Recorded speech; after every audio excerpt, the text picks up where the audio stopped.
तो आज्ञा जमिति कि आपण माने समस्ते जानिछंती जे वर्तमान समय रे सरकार को तरफरु जेउ सबु योजना कार्यकारी करा जाउची से आपणकर पीएम किसान योजना हेउ किंबा सीएम किसान योजना हेउ किंबा सुभद्रा योजना हेउ किंबा आपण मानकर प्रधानमंत्री आवास योजना हेउ किंबा आपण मानकु जो भत्ता टंका मिलुची किंबा धान मंडीर टंका जो आपण मानकु मिलुची से सबु टंका सरकार आपण मानकर डीबीटी लिंक थिबा अकाउंट को पठाउछंती। तेबे एथि मध्यरे लोकमानक मनरे प्रश्न उठुची जे एही डीबीटी कहिले कौन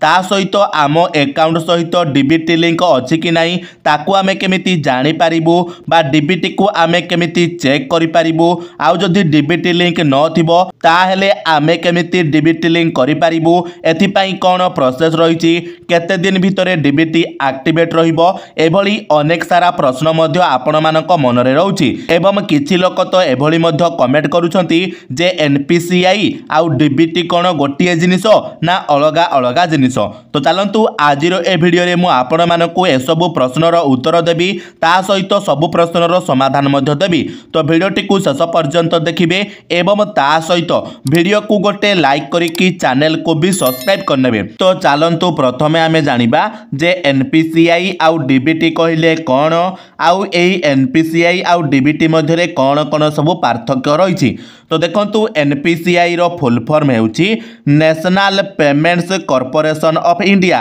तो हाँ आज्ञा यही एनपीसीआई गोटे सरकारी संस्था जहाँकि 2008 मसीह प्रतिष्ठा होइथिला। एही संस्था द्वारा सरकार समस्त रिटेल पेमेंट रो एवं आपण मानकर जहाँ भी डिजिटल पेमेंट रहउची से सबुर ट्रैक करूछंती बा से सबु डाटा एही एनपीसीआई जरिया रे ट्रांसफर होता है। तो चलतु आमे जानिबा जे डीबीटी कहिले कौन। तो देखंतु डीबीटी रो फुल फॉर्म हैला डायरेक्ट बेनिफिट ट्रांसफर। तो यही डीबीटी अर्थात कौन ना आपण मानकु सरकार जो टंकाटी प्रदान करुछंती जे कोनोसी योजना अधीन रे हेउना काहेकि सही टंकाटी आपण मानकु डीबीटी जरिया रे प्रदान करा जाउछि। अर्थात आपण मानकर आधार कार्ड सहित जो बैंक अकाउंट लिंक थिबो सही बैंक अकाउंट को सीधा सड़क टंकाटी सरकार पठाउछंती एही डीबीटी जरिया रे। तो वर्तमान आपण माने चलंतु जानिबे जे आमर डीबीटी कहिले कौन आउ एनपीसीआई कहिले कौन बा ए दुईटा भितरे पार्थक्य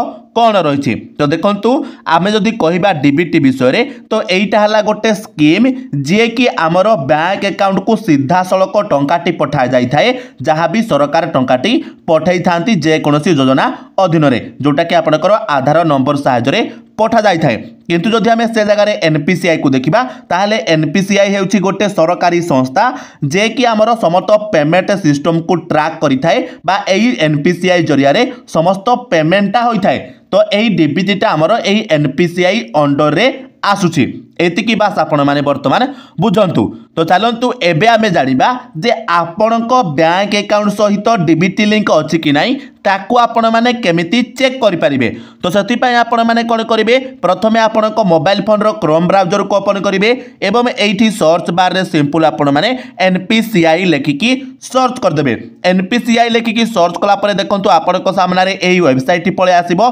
तो सिंपल आपण माने एही वेबसाइट ऊपर टच करिवे जोटा कि आपणकर एनपीसीआई रो ऑफिशियल वेबसाइट मध्य रहिछि। तापर सिंपल आपण माने कोन करिवे देखंतु एठी 2 नंबर रे आपण मानकर कंज्यूमर बोली की गोटे ऑप्शन रहिछि ता ऊपर आपण माने टच करिवे। तापर लास्ट रे देखंतु आपणकर भारत आधार सीडिंग एनाबलर रो ऑप्शन आसुछि तो ता ऊपर आपण माने टच करिवे। ता ऊपर जेमिति आपण माने टच करिवे देखंतु आपणक सामने रे एमिति गोटे इंटरफेस खोलिकी पळे आसीबो। तो वर्तमान आमे आम आधार कार्ड रे केउ अकाउंट लिंक अछि बा आम बैंक अकाउंट रे डीबीटी लिंक अछि कि नाही ताकू जेहेतु आमे चेक करिवा पय आछे सती पय आमे कोन करिवा देखंतु एठारे आधार मैप्ड स्टेटस जो लेफ्ट साइड रे रहिछि ता ऊपर आपण माने टच करिवे। ता ऊपर जेमिति टच करिवे देखंतु आपनकर राइट साइड रे एठी आधार नंबर को आपण माने देई देबे। तो आधार नंबर को देई सारला परे सिंपल आपण माने कोन करिवे तळ को स्क्रॉल करिवे एवं एठारे जो कैप्चा कोड टी रहिछि सेही कैप्चा कोड को आपण माने एठारे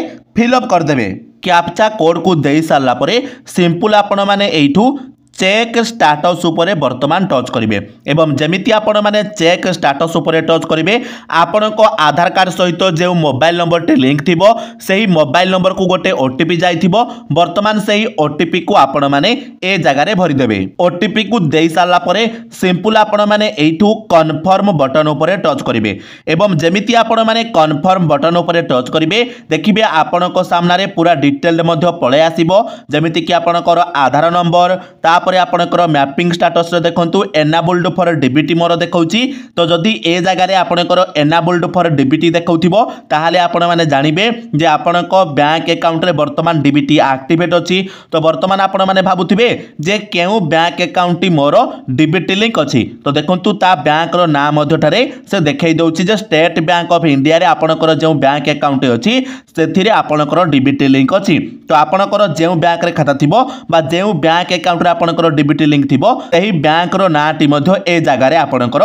देखाई देबो जेमिति कि ए जगह रे मोर स्टेट बैंक ऑफ इंडिया देखौछि आउ जदि ए जगह रे आपण मानकर एनाबल्ड फॉर डीबीटी जगह रे आउ किछि लेखा होई कि आसुथिबो जेमिति कि नेभर एनाबल्ड डीबीटी किबा डीबीटी एक्टिवेट न थिबो किछि भी जदि आपणकर लेखा होई कि आसुछि ताहाले आपण माने जानिबे जे वर्तमान आपणक बैंक अकाउंट सहित डीबीटी लिंक हेइनी तो आपण माने तुरंत आपणक बैंक को विजिट करिकि डीबीटी लिंक करि पारिबे गोटे फॉर्म को पूरण करिकि देबे तापरे पाखापाखि 24 रु 48 घंटा भितरे आपणकर डीबीटीटा मध्य एक्टिवेट हेइ जिवो किंतु मन रखंतु आपण माने चाहिले एई एनपीसीआई रो वेबसाइट रे मध्य ऑनलाइन रे डीबीटी लिंक करि पारिबे किंतु हमर जो पॉपुलर बैंक रहिछि जेमिति स्टेट बैंक ऑफ इंडिया किबा आपण मानकर जो गोटे गोटे पॉपुलर बैंक रहिछि सेही पॉपुलर बैंक मानकर आपण माने डीबीटी लिंकटा ऑनलाइन रे करि पारिबे नाही आपण मानकु बैंक को जिबाकु पड़िबो किंतु जदि आपण मानकु मु देखेबी केउ केउ बैंक रे आपण माने एठी ऑनलाइन रे बा एनपीसीआई वेबसाइट रे डीबीटी लिंक करि पारिबे तो चलंतु मु ताहा मध्ये आपनकु देखाई दउछि तो देखंतु प्रथमे आपण माने कोन करिवे लेफ्ट साइड रे जो आधार सीडिंग और डिसीडिंग अछि सेही ऑप्शन ऊपर टच करिवे तापर आपनको सामने रे एमिति गोटे इंटरफेस आसीबो तो प्रथमे आपण माने सेम टू सेम आपनको आधार नंबर को देबे तापर आपण माने सीडिंग करिबा को चाहुतले सीडिंग ऊपर सिलेक्ट करिवे डिसीडिंग करिबा को चाहुतले आपण माने डिसीडिंग भी करि पारिबे अर्थात डीबीटी लिंक करिबा को चाहुतले सिंपल आपण माने सीडिंग ऊपर टच करिवे तापर सिलेक्ट योर बैंक ऊपर टच करिवे तो वर्तमान आपण माने देखि पारुथबे एठारे किछि लिमिटेड बैंक मध्य रहिछि जे बैंक गुडी करे आपण माने ऑनलाइन माध्यम रे डीबीटी मध्य एक्टिवेट करि पारिबे बैंक ऑफ बरोदा ता सहित उत्कल ग्रामीण बैंक ता सहित जदि मु कहिबी ताहाले हमर ओडिसा रो आउ को इको बैंक रे आपण माने करि पारिबे पंजाब नेशनल बैंक रो मध्य करि पारिबे कानारा बैंक रो करि पारिबे इंडियन बैंक रो करि पारिबे सेंट्रल बैंक ऑफ इंडिया रो मध्य करि पारिबे इंडियन ओवरसीज बैंक रो मध्य करि पारिबे ता सहित बैंक ऑफ इंडिया रो मध्य करि पारिबे यूनियन बैंक ऑफ इंडिया रो मध्य आपण माने करि पारिबे तो सब बैंक रे जदि आपनकर अकाउंट रहिछि ताहाले आपण माने एही एनपीसीआई वेबसाइट जरिया रे आपनकर डीबीटी लिंक मध्य करि पारिबे तबे दर्शक बंधु वर्तमान आपण माने समस्त जानि गले जे एनपीसीआई कहिले कोन